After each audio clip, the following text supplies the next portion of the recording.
Thank you, Mr. President. I'm here for the 134th time to urge the Senate to wake up to the growing threat of global climate change. I'm afraid my chart here is getting a little bit beat up after all of these speeches. And I hope we can begin to make progress, but we continue here in this body to be besieged by persistent and meretricious denial. Of course, the polluters want us to do nothing. They are so happy to offload to everybody else the costs of the harms from fossil fuels, the cost of heat waves, the cost of sea level rise, the cost of ocean acidification, the cost of dying forests, and the rest of it. They are running a very profitable, we keep the profits, you bear the costs racket. And they spend rivers of money on lobbying and on politics and on a complex PR machine that fills the airwaves with sound bites of cooked up, paid for doubt about climate change. I believe the worst of them actually know better, but they do it anyway. In this turbulence, the Wall Street Journal's editorial page regularly sides with the right-wing climate denial operation. So naturally, they have challenged my call for an appropriate inquiry into whether the fossil fuel industry's decades-long and purposeful campaign of misinformation has run afoul of federal civil racketeering laws. Now, it is very hard for them to argue that the fossil fuel industry should be exempt from fraud laws. It is very hard for them to argue that the tobacco lawsuit years ago was ill-founded, although certainly they tried right up until the government won the case. So they turn instead to invention. The Wall Street Journal repeatedly and falsely has accused me of seeking to punish anyone who rejects the scientific evidence of climate change. That is, of course, a crock. I never said anything close to that, but that doesn't stop them. In fact, this line of counterattack fits the Journal's playbook for defending polluting industries. The Journal Ed page has a record on acid rain, on the ozone layer, and now on climate change. And there is a pattern. They deny the science, they question the motives of those who call for change, and they exaggerate the costs of taking action. At all costs, they protect the polluting industry. When the Journal is wrong, as they have repeatedly been proven to be, they keep at it over and over. In the 1970s, scientists first warned that chlorofluorocarbons could erode the ozone layer of Earth's stratosphere, and that would increase human exposure to cancer-causing ultraviolet rays. The Wall Street Journal editorial page doggedly fought back against the science, questioning it and attacking any regulation of CFCs. In at least 8 editorials between 1976 and 1992, the Wall Street Journal proclaimed that the connection between CFCs and ozone depletion, I quote, is only a theory and will remain only that until further efforts are made to test its validity in the atmosphere itself, called the scientific evidence scanty and premature, suggested the ozone layer, quote, may even be increasing, insinuated, and I quote, it is simply not clear to us that real science drives policy in this area, and warned of a dramatic increase in air conditioning and refrigerating costs with some, they said, $1.52 billion in foregone profits and product change expenses, as well as 8,700 jobs lost. Those are all actual quotes from the Ed page. Well, back then Americans listened to the science. Congress acted, the ozone layer and the public's health were protected, and the economy prospered.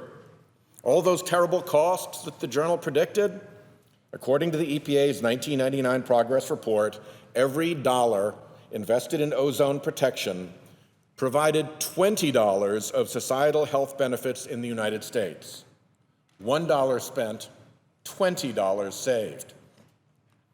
When scientists began reporting that acid rain was falling across our northeastern states, out came the Wall Street Journal again, saying the data are not conclusive and more studies are needed, arguing that nature, not industry, is the primary cause of acid rain, claiming the scientific case for acid rain is dying, and charging, and I quote here again, that politics, not nature, is the primary force driving the theory's biggest boosters.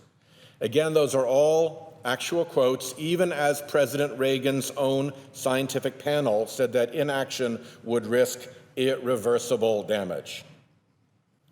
Which then brings us to the Wall Street Journal on climate change. In June 1993, they claimed, and I quote, growing evidence that global warming just isn't happening. In September 1999, they reported that, I quote, serious scientists call global warming, and I quote again, one of the greatest hoaxes of all time. June 2005, they asserted that the link between fossil fuels and global warming had, quote, become even more doubtful. February 2010, they said, we think the science is still disputable. June 2011, they called global warming a, and I quote them here, fad scare. December 2011, an editorial said that the global warming debate requires more definitive evidence. And as recently as last January, the page called recent extreme weather business as usual, while still erroneously clinging to the hiatus argument. And just this week, they published an editorial saying that any link that people have talked about between climate change and national security threats, something we hear from our armed services, from our intelligence services, that all is silliness, to use the word of the author that they quoted. The Polluter Playbook also produced the usual journal warnings about cost, that a high CO2 tax would reduce world GDP a staggering 12.9% in 2100, the equivalent of $40 trillion a year, making the world poorer than it otherwise would be, about motivations, that this was all really motivated by what they called political actors seeking to gain economic control, and about the science, claiming that global surface temperatures have remained essentially flat. But here's my particular favorite. A December 2009 Wall Street Journal editorial claimed that climate scientists were suspect because they, here's the quote, have been on the receiving end of climate change-related funding.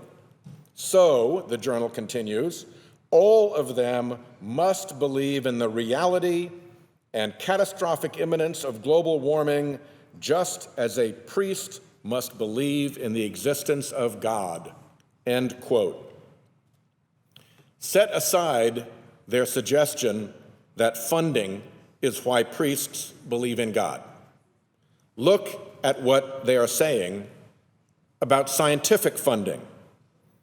If the Wall Street Journal can make it a conflict of interest for scientists to be on the receiving end of scientific funding related to their field of inquiry, that covers virtually all science. That would make virtually all science not discovered by accident a conflict of interest. That's a great trick. Because if science is itself a conflict of interest, that neatly moots the real conflict of interest of the masquerade talk show science produced by the polluting industry's PR machinery. And there is such machinery, according to numerous investigative books, journalist reporting, and academic studies. Look at the academic work of Professor Robert Bruhl of Drexel University, and Professor Riley Dunlap of Oklahoma State University, and Justin Farrell of Yale University, among others. Look at the investigative work of Naomi Oreskes and Eric Conway in their book, Merchants of Doubt, of David Michael's book, Doubt is Their Product, and of Gerald Markowitz and David Rosner's book, Deceit and Denial. Look at Jeff Nesbitt's new book, Poison Tea. Look at the journalistic work of Neela Banerjee, Lisa Song, David Hasselmeyer, and John Cushman Jr. in Inside Climate News, which is evidently now shortlisted for a Pulitzer Prize. looking at what ExxonMobil knew about climate change versus the things that it chose to tell the public. Look at the parallel probe by the Energy and Environment Fellowship Project at the Columbia Journalism School, published in the Los Angeles Times. Which brings us to the journal's question: why even raise the possibility of RICO suits and suggest it to the Justice Department if Mr. Whitehouse's goal isn't to punish those who disagree with him on climate? Well, one reason is that a RICO suit was won by the United States Department of Justice under the Clinton and Bush administrations against the tobacco industry. So there's this little matter of this being the law. The Journal never seems to mention the fact that the government won the civil case against the tobacco industry. Before the RICO lawsuit was won by the Department of Justice, the Wall Street Journal editorial page had worked it over pretty well, calling it abuse, hypocrisy, and a shakedown. So I understand that they don't like that fact. But it is now a fact that the department won that case. A second reason is that if there is indeed a core of deliberate fraud at the heart of the climate denial enterprise, no industry should be too big to dodge the legal consequences. Most of the writers I mentioned noted themselves similarities between the tobacco fraud scheme and the climate denial operation, as has Sharon Eubanks, the lawyer who won the tobacco lawsuit for the Department of Justice. And so it seems have now more than a dozen state attorneys general who are looking at big oil and coal for misleading statements. Which leads me to my last point. Note the breadth of the Wall Street Journal editorial page's language, that I want to, quote, punish those who disagree with me on climate. But that is just false. As the RICO case itself shows, the tobacco RICO case, that is the model that we would like to have the department look at.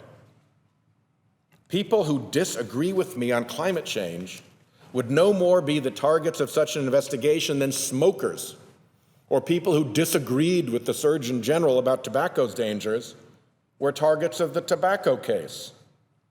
Those folks may very well have been victims of the tobacco industry's fraud. They may be the dupes. For the record, fraud investigations focus on those who lie, knowing that they are lying, intending to fool others, and doing it for gain, for money. Even fossil fuel companies should not be too big to answer for that conduct if it were proven in court. So why would the Wall Street Journal editorial page and other right-wing editorialists be trying to saddle me with an argument that I am not making? Well, one obvious reason would be because they don't have a good response to the one that I am making. And if let's say, that they were operating as a shill for the industry here and emitting industry propaganda, they would be providing their industry clients a very valuable service of misdirection. Like Squid Ink released to create a helpful distraction, an imaginary argument to quarrel with gives them an advantage. As I said, it's going to be tough to convince people that the fossil industry should be too big to sue, no matter what they did, or that it should deserve different rules under the law than the tobacco industry.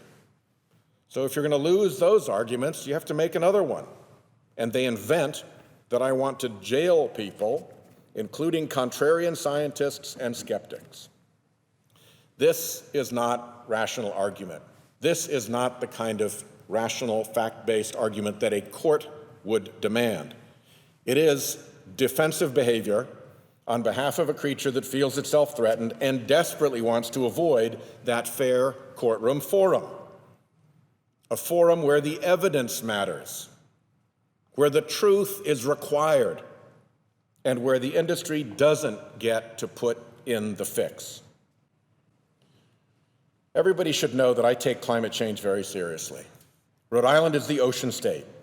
Just this week, we had major news stories in our statewide paper about drowning seacoast marshes, endangered historic buildings, and ocean fisheries in upheaval. I'll do it. All from climate change. Here's the first one.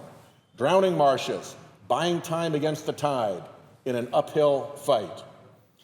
As the climate warms, causing the ice caps to melt, currents to slow, and ocean waters to expand, sea levels are rising at a rate that could eventually wipe out many of Rhode Island's salt marshes. Just days later, Newport sees the first-hand threat of climate change. The confluence of rising seas and more extreme storms caused by climate change could present an insurmountable challenge for those trying to protect this and thousands of other historical structures near the coast. And then finally, is commercial fishing sustainable? An industry at a crossroads. The regional administrator with NOAA's Northeast Regional Office said that he believes commercial fishing can be sustainable, but a number of issues, including climate change, need attention for that to happen.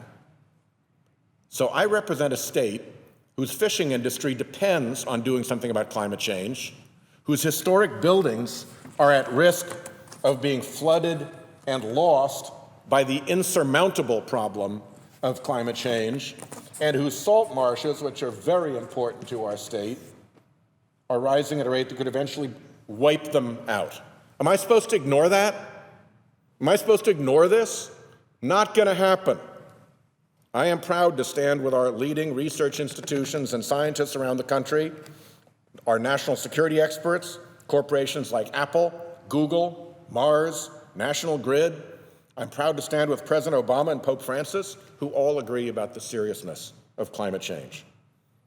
If the polluter PR machine wants to squirt more ink, so be it. I cannot stop them, but I'm not going anywhere.